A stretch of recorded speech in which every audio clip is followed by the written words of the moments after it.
नमस्कार दोस्तों, मैं हूं सुधीर तिवारी और आप देख रहे हो मेरा YouTube चैनल सुधीर क्लासेस, जिस पर आज मैं आप लोगों के लिए लेकर आया हूं बहुत ही इंपॉर्टेंट टॉपिक। तो आज का हमारा जो टॉपिक है बोर्ड से रिलेटिव टॉपिक है, बोर्ड में आने वाला टॉपिक है, तो बोर्ड में पूछा जाने वाला क्वेश्चन है। तो आज का टॉपिक हमारा है अच्छी स्थिति में वैद्युत क्षेत्र की तीव्रता। वैद्युत द्विध्रुव के अच्छी स्थिति में वैद्युत क्षेत्र की तीव्रता निकालनी है। तो ध्यान देना, इसको हम लोग एक डेरिवेशन ना मानकर एक सवाल मानकर सॉल्व करेंगे और 2 मिनट में सॉल्व कर लिया जाएगा। तो सवाल मानकर आप सॉल्व करोगे तो बहुत ही आसान हो जाएगा। तो चलिए वीडियो को स्टार्ट करते हैं। वीडियो को शुरू से अंत तक आप लोग देखना और ना आए तो हमें बताना। तो अच्छी स्थिति में वैद्युत क्षेत्र की तीव्रता ज्ञात करनी है वैद्युत द्विध्रुव के कारण। तो सबसे पहले हमें एक वैद्युत द्विध्रुव मानना होगा और हम जानते हैं कि वैद्युत द्विध्रुव क्या होता है, समान परिमाण किंतु विपरीत प्रकृति के दो बिंदु आवेश अत्यंत अल्प दूरी पर रखे जाते हैं। तो ध्यान दो कि एक मान लीजिए आपका ये माइनस क्यू आवेश हो गया और एक क्या हो गया, प्लस क्यू आवेश हो गया। एक कितनी दूरी पर होते हैं, अत्यंत अल्प दूरी अर्थात 2l दूरी पर होते हैं। तो आधा आपका क्या हो जाएगा, l हो जाएगा। यहां से यहां तक की दूरी आपकी l हो गई और यहां से यहां तक कितनी हो गई, l हो गई। और l क्या होता है, 2l होता है। अब इसके अच्छी स्थिति पर हमें वैद्युत क्षेत्र की तीव्रता ज्ञात करनी है। तो अच्छी स्थिति होती है, आपको मालूम है, अच्छी स्थिति होती है ऊपर नीचे। तो अच्छी स्थिति पर इसके केंद्र O से स्मॉल r दूरी पर एक पॉइंट हम क्या ले लेते हैं, P ले लेते हैं, एक बिंदु P ले लेते हैं जिस पर हमें वैद्युत क्षेत्र की तीव्रता ज्ञात करनी है। तो हम कॉपी में थोड़ा सा लिख लेंगे, माना वैद्युत द्विध्रुव के मध्य बिंदु O से स्मॉल r दूरी पर, वैद्युत द्विध्रुव के मध्य बिंदु O से स्मॉल r दूरी पर एक बिंदु P है जिस पर हमें वैद्युत क्षेत्र की तीव्रता ज्ञात करनी है। इतना लिख लेंगे। अब ध्यान दो, आप लोग पढ़ ही चुके होंगे कि जब एक से कई आवेश, या ध्यान दो जब कई बिंदु आवेश होते हैं तो वैद्युत क्षेत्र की तीव्रता हम कैसे निकालते हैं, तीव्रता निकालकर उसका हम सदिश योग ज्ञात कर लेते हैं अर्थात वेक्टर योग ज्ञात कर लेते हैं। दिशा के अनुसार उसको जोड़ या घटा लेते हैं। तो सबसे पहले हमें तीव्रता निकालनी होगी, वो भी प्लस क्यू आवेश के कारण। फिर किसके कारण, माइनस क्यू आवेश के कारण। तो हमें दूरी चाहिए, तो प्लस क्यू से बिंदु P की दूरी कैसे निकल जाएगी, पूरी यहां से यहां तक दूरी कितनी है आपकी, r है और इतना क्या है, l है। तो पूरे में से इतना काट के हम निकाल देंगे इसको। तो क्या हो जाएगा, r माइनस l। यहां से यहां तक की दूरी कितनी हो गई, r माइनस l हो गई। अब माइनस क्यू आवेश के कारण बिंदु P पर तीव्रता निकालनी है तो हमें दूरी चाहिए। तो यहां से यहां तक की दूरी क्या हो जाएगी, इतनी दूरी क्या है आपका r और इतना क्या है l, जुड़ जाएगा, क्या हो जाएगा r प्लस l। कहां से कहां तक, यहां से यहां तक की दूरी। तो ध्यान दो, अब हम तीव्रता निकालेंगे। सबसे पहले किसके कारण निकालेंगे, प्लस क्यू आवेश के कारण बिंदु P पर तीव्रता। आप लोग लिख लेना कॉपी में, प्लस क्यू आवेश के कारण बिंदु P पर तीव्रता। तो यहां हम निकाल रहे हैं, ध्यान दो किसके कारण, प्लस क्यू आवेश के कारण बिंदु P पर तीव्रता। तो पहली तीव्रता है, इसको हम E1 से लिख देते हैं। तीव्रता का फार्मूला क्या होता है, 1/4 पाई एप्सिलॉन नॉट Q अपान R स्क्वायर। अब प्लस Q और बिंदु P के बीच की दूरी कितनी है, r माइनस l। तो क्या हो जाएगा यहाँ r माइनस l का होल स्क्वायर। तो ध्यान दो, निकाल लिए ना। अब ऐसे हमें क्या निकालनी है, माइनस क्यू के कारण बिंदु P पर तीव्रता निकालनी है। तो लिख लेना आप लोग। अब ध्यान दो कि माइनस क्यू के कारण बिंदु P पर तीव्रता निकालनी है, इसको E2 से लिख दे रहे हैं। तो E2 बराबर क्या हो जाएगा, 1/4 पाई एप्सिलॉन नॉट Q अपान R स्क्वायर। R क्या है, यहां से यहां तक की दूरी, R प्लस L का होल स्क्वायर। अब ध्यान दो, अब हमें अगर परिणामी तीव्रता चाहिए तो परिणामी तीव्रता के लिए हमें दिशा मालूम होगी, तभी तो हम जोड़ेंगे या घटाएंगे। तो ध्यान दो, हम पढ़े हैं कि प्लस आवेश के कारण जो तीव्रता होती है आवेश से दूर होती है, प्लस आवेश के कारण तीव्रता आवेश से दूर होती है अर्थात इधर होगी। E1 आपका इधर हो जाएगा, और माइनस आवेश के कारण तीव्रता जो होती है आवेश की और होती है, हम पढ़ के आए हैं, तो इसकी तीव्रता इधर हो जाएगी। दोनों देखो विपरीत दिशा में है ना, E2 इधर है और E1 उधर है। और जब विपरीत दिशा में होते हैं, विपरीत दिशा में होते हैं, तो हमें मालूम है कि हमें उसे क्या करना पड़ता है, घटाना पड़ता है। अगर एक ही दिशा में होते हैं तो जोड़ना पड़ता है। तो विपरीत दिशा में है तो परिणामी तीव्रता अगर हम ज्ञात करेंगे यहाँ पर E, परिणामी तीव्रता को हम E से लिख दे रहे हैं। E बराबर क्या हो जाएगा, E1 माइनस E2 हो जाएगा। अब मान रख देते हैं E1 का। E1 का मान क्या है आपके पास है, देखो 1/4 pi epsilon naught Q upon क्या है, R माइनस एल का होल स्क्वायर। तो R माइनस एल का होल स्क्वायर, फिर माइनस, अब देखो E2 क्या है आपके पास, 1/4 pi 1/4 pi epsilon naught Q upon क्या है, R प्लस एल का whole square, R plus L का होल स्क्वायर। तो यहां तक आपको समझ में आ गया होगा।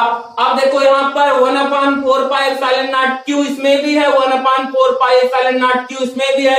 इसको हम कॉमन ले लेते हैं, क्या आ जाएगा, E बराबर 1/4 pi epsilon naught into Q, common ले लिए।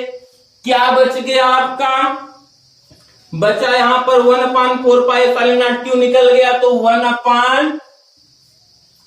1/R माइनस एल का होल स्क्वायर माइनस, यहां भी वही बचेगा, 1/4 पाई एप्सिलॉन नॉट Q निकल जाएगा, तो 1/R प्लस एल का होल स्क्वायर। तो यहां तक आपको समझ में आ गया होगा। अब इन दोनों का हम क्या ले लेते हैं, एलसीएम ले लेते हैं और यहां सॉल्व कर लेते हैं, ध्यान दो। तो E बराबर क्या हो जाएगा, 1/4 pi epsilon naught into Q common है, एलसीएम में आपका क्या आएगा, R माइनस एल का whole square, R plus L का होल स्क्वायर। तो एलसीएम हो गया R माइनस एल का होल स्क्वायर और R प्लस एल का होल स्क्वायर। तो ध्यान दो यहां पर कि R माइनस एल के होल स्क्वायर से R माइनस एल का होल स्क्वायर कट जाएगा, क्या बचेगा, R प्लस एल का होल स्क्वायर। तो यहां हो जाएगा R प्लस एल का होल स्क्वायर, फिर माइनस लगाएंगे।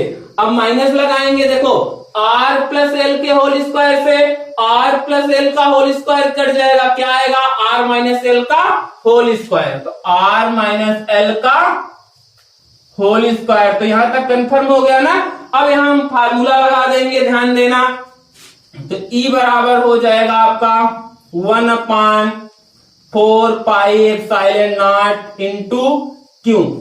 या आपको फार्मूला आता होगा, पढ़ के आए होगे कि A प्लस बी का होल स्क्वायर क्या होता है, A प्लस बी का whole square A square plus B square plus 2AB, और 2A क्या है, RB क्या है, L, तो क्या हो जाएगा 2RL, फिर माइनस। अब आप लोग पढ़े होंगे, अगर माइनस होता है तो ब्रैकेट के अंदर का निशान क्या हो जाता है, चेंज हो जाता है। यहाँ निशान हम डायरेक्ट चेंज कर देंगे, R माइनस एल का होल स्क्वायर मतलब A माइनस बी का होल स्क्वायर क्या होता है, A square plus B square होता है तो क्या हो जाएगा, minus B square, minus 2AB होता है तो क्या हो जाएगा, प्लस 2AB।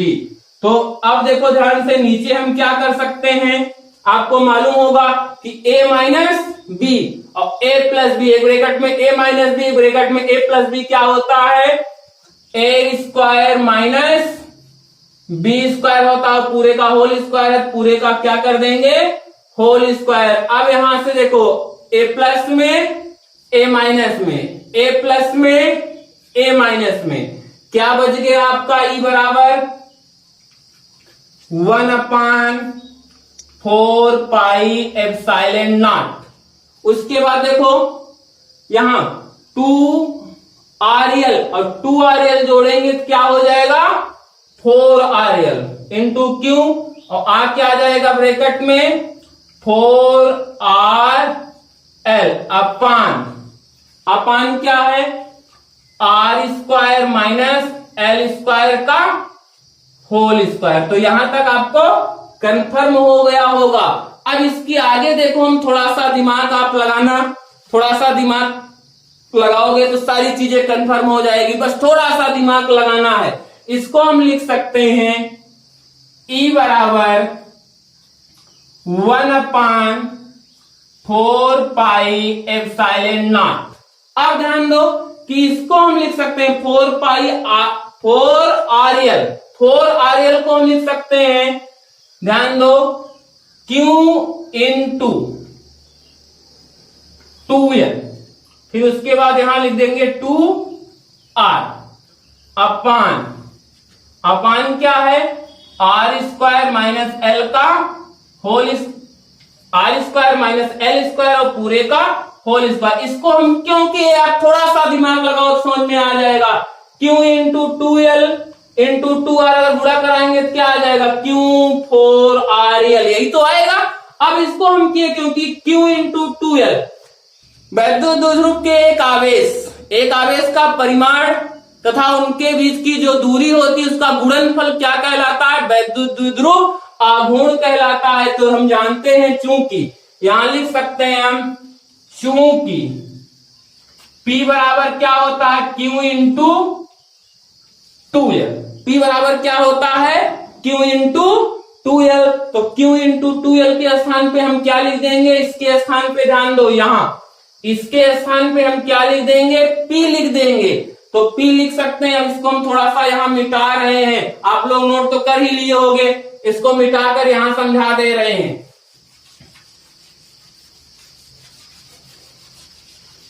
अब देखो इसके आगे वहां पर हम क्या लिख देंगे, P लिख देंगे। तो यहां पर हमें P लिखना है तो क्या हो जाएगा, E बराबर हो जाएगा 1/4 पाई एप्सिलॉन नॉट। आप देखो इसके स्थान पे क्या हो जाएगा, P इंटू 2R अपान क्या है, R square minus L square और पूरे का होल स्क्वायर। तो यहां तक कंफर्म हो गई ना।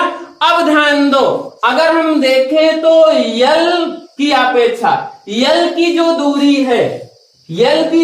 है आर की दूरी से बहुत कम है, अर्थात बहुत कम है। तो ध्यान दो, यहां लिख सकते हैं यल जो है ये बहुत छोटा किससे है, आर से है। किससे है, आर से है।